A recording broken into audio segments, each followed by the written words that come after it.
I'm Grant Owens. You're tuned into We Found New Music. We're joined now at the Cherrytree house by Bright Light, Rod Thomas. Welcome. Thank you.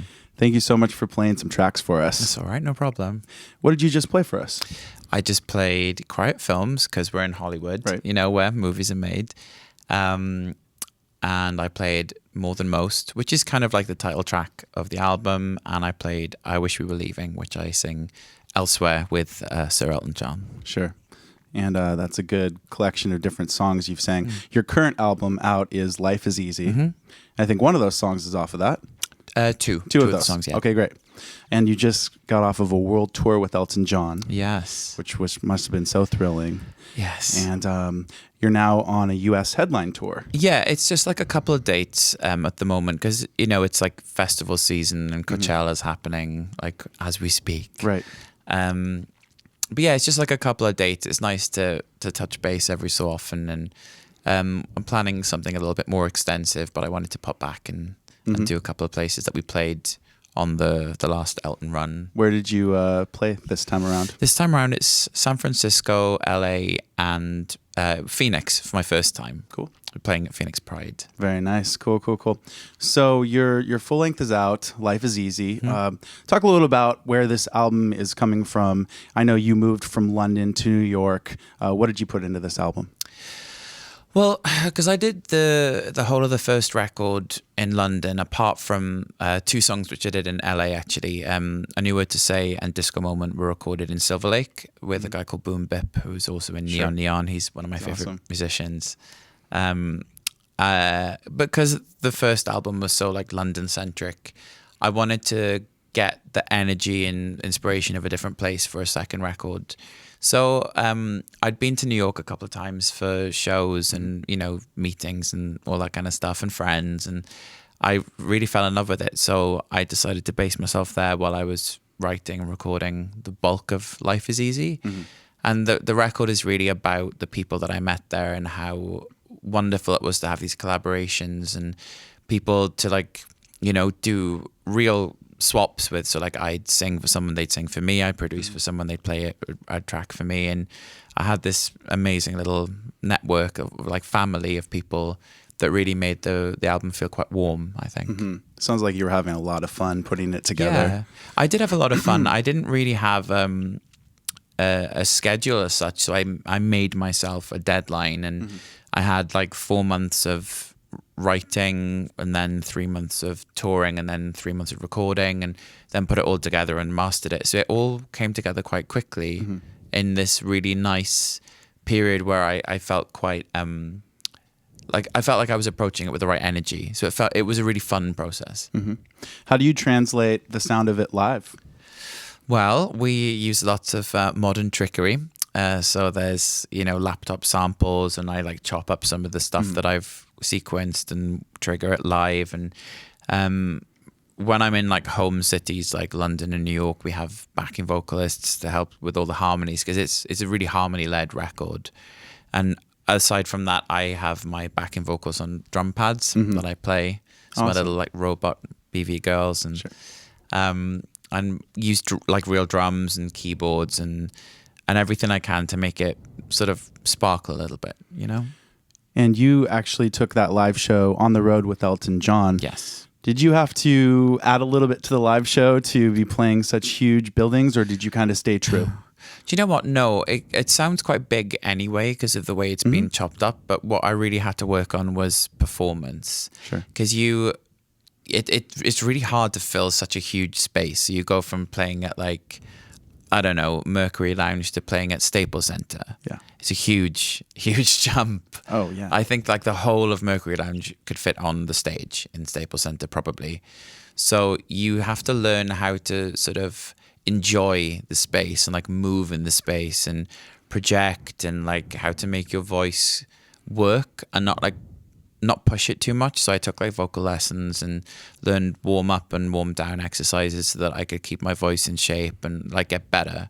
And what's the nice thing about touring is like you kind of like sharpen your voice so that by the end of the tour you actually feel like a much better singer. So like that's kind of happened between each record, and I think for the third record I should sound all right.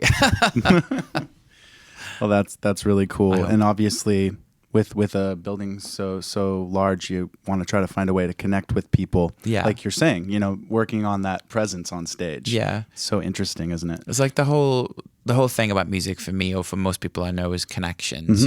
That's what I got from it growing up in the valleys, was this like into a whole world that I'd never experienced or had no real clue about. So you learn a lot from it. You feel a sort of affinity with people that you invest in buying their records, and it's really nice with the live show that you take it from a studio where you're so isolated to this world where you get to see people, and you get to see people moving and like clapping and singing along, and especially like a room that size, it's wild. So you had a great experience aside from just the performance aspect. What was it like connecting and sort of just performing for a large group of Elton John's fan base? It was really good. It felt amazing. It felt really exciting, and it really did tease out a kind of strength in me, I suppose. Like, because you want to prove yourself and you want to feel like you deserve to be there. And by making yourself feel like you do deserve to be there, you really do start to feel like a lot more confident, and a lot more, you enjoy everything a lot more. So you kind of walk up and there's like a sort of pre-built applause when you come in, and he was amazing. He made this introduction video. So like before we walked on, there was a little video piece by him welcoming us to the stage, which, I mean, like, who in the world does that for anyone? Nobody. It was just so incredible, especially because he's, my hero. It was kind of, I don't know how to say without swearing. It blew my mind. Well, there was a reason why you were on tour with Elton John. He wanted you there, and he made you feel that way. Yeah. Unbelievable. Yeah, unbelievable. Yeah. And did you find Elton John fans coming up after your opening set asking, who are you and where can I find the album? Yeah, Was that happening? I used to hope go straight to merch, the merchandise stores straight after my set, and there would already be people there. That's so fantastic. Like signing CDs, selling CDs, people downloading stuff, people having photos. And it was really cool. I think a lot of his fans don't necessarily seek out new music, but they're really excited to hear new stuff, especially if it's been sort of like, seal of approval from somebody that they really respect. And historically, he's given a lot of artists a helping hand, like Ed Sheeran, for example, who he's been a huge champion of. He's one of the only people that does that. So I think when he does do it, people pay attention. Like he doesn't do it out of like pity or sympathy. He's very good at choosing people that he really believes in, and he makes such an effort to push them to a larger audience. And you and Elton have collaborated on a song, which you Yes. actually performed here today. Yes. Tell me about that experience. Oh God, it's mental. I was writing the song. I improvised the song after a particularly horrendous relationship experience in London, and I kind of wrote it. I was like, oh God, okay. So I went upstairs to record it, and just after I did like the scratch vocal and piano thing, he rang me, and from that moment onwards, I kind of heard his voice on the track. Is this like this filmic kind of production? And obviously he's largely associated with the movie industry from all of his incredible work over the years. And yeah, I just kind of heard his voice on the track. So I was playing him demos of the record, and he really liked the song. So I kind of asked, well, why not do something together? And he said yes. And it was, I don't know, it's just so weird that I sing a song with my hero. Have you had a chance to perform it live together yet? Not yet, no. That'll be next. It's tricky because, he has an entrance to stage, so he can't really come on in my set, and people don't know it to put it in his set yet. So there will be a time at some point, I'm sure. Sure. And you're going to be going back on the road for another month or so in the UK with Elton? Yes. Wonderful. Yeah. That would be great. So aside from Elton, what's next for Bright Light, Bright Light? Lots of things, really. So I've just re-recorded a track from my album with Animatronic from Scissor Sisters. So that comes out in May as a single, which is the lead track of a remix album. So the album's called Life is Easy. The remix album's called Life is Hard. And it's like collating a couple of my favorite mixes from the record, but also getting some new commissions. So there's a band from Brooklyn called In the Night, who are amazing. A guy from Toronto called Cyclist, who I'm a huge fan of. And also my favorite remixer of all time, Todd Terry, has done a remix for me, which is like so incredible. That's so, great. you know, it's just like something mainly for fans and for like a lot of the DJs that have been supporting me, because I've gone and like spun records in Seattle and Portland and a couple of places on the way. And I know a lot of the promoters and DJs who work really hard to get talent to places that they might not have a band show, or maybe it's like alongside that kind of thing. So it's sort of for them, and collating stuff that hasn't been released physically or digitally, just been on vinyl or whatever. So there's that. I'm also going to be playing with Kylie in London. There's like a huge Hyde Park event. It's like Kylie, Grace Jones, Nile Rodgers, Years and Years, and me. The way which you is said kind of that, wild. it's just like, is this really happening? I know. It's like life keeps getting more and more surreal.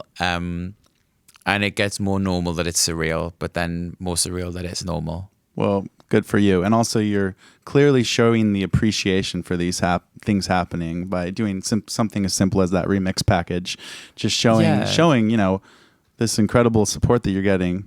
You know, you're showing how can you do to return the favor, right? Just sort of like show people what these other artists are all about too. Yeah, like I really try to listen to what fans are interested in, and I really try to sort of, I don't know, work with people in an interesting way, and I try to support other people that have been supportive as well. Like one of the remixes is by this San Francisco duo, Two Dudes in Love, and they're really talented. They've been working on like film stuff and doing commissions and archive work. They're really cool and they have a really good sound. So I wanted to make sure that their remix was included in something that would be alongside a name that would bring them a little bit of attention. Perfect. You know. Yeah, you're keeping it real with your fans too, and all your producers. So speaking of Scissor Sisters, you're also doing this Slow Nights project with Del Marquis. Yes. Marquis. Championing the last name there. It looks like they released, you guys released a music video this week, Candy Sugar Rush. Yeah, I Candy believe. Sugar Rush, yeah. Tell us a little bit about the project. I guess you're going to be having a full length coming out. Yeah, so after the Scissor Sisters took a break, Del was working on a lot of music, and he's an amazing talent. He's one of the best guitarists I've ever heard. But what you don't really see on the Scissor Sisters side of things is how good a writer and how good a producer he is. So he was working on these demos secretly, like he tends to do. And just before I put out my first album, he had a couple of instrumentals and just sent them to me and was like, I need a top line. Like, you know, if you're lucky enough not to be sort of a geek in music, the top line is like the melody and the vocals and everything the voice does. So I sent him back a couple of ideas and he really liked them. So because it was working well, I became a little bit more involved and ended up writing 3 or 4 songs on the first Slow Nights record and 3 or 4 on this one. But I'm also the record label for the release. I run my own label called Self-Raising Records, and I am acting as the label for myself and for him. So I've been like, you know, a bit like sort of Annie Potts type in a way, and doing admin, taking calls, and doing lots of the planning and the strategizing, which is the nice flip side to the creative stuff, you know? But this record's great. It's 5 vocalists, his guitar work, his production, all kind of mixed in. It's a really interesting blend of like R&B, soul, pop, funk, and some like trap stuff. I don't know what trap is. Derek said the word trap. I guess it's pretty hip right now. Yeah, so. It's really hip. I'm not. I'm from the Welsh Valleys. I'm not hip. I don't play a lot of trap, but I've heard it's hip. Yeah, it's like, you know, it's there. Yeah. So, I mean, I'm glad I brought it up because I didn't realize this is on your label. Yeah, so it's on my label. That's really cool. And the new video that just came out is Candy Sugar Rush. And the album Living in Dark World coming out Living soon? in Dark World, yeah. In April, right? April 20th for Living in a Dark World. And there's, you know, like if you download it, you get if you pre-order it, you'd get Candy Sugar Rush instantly. Cool. All right. I think we covered our bases here. Yeah. Yeah. A lot of exciting stuff going on for you. Yeah. I think you're busy, slightly busy. I'm quite busy, but there's always time for a cocktail. What is All that? right. Well, maybe tonight at the Bootleg, headlining the Bootleg with Mike Posner, and then you've got a friend DJing too, right? Yes. Cool. Yeah. All right. Well, thank you so much, Rod. Anytime. Bright Light. The full length Life is Easy is out now. Thank you for joining me on We Found New Music. Thank you for having me.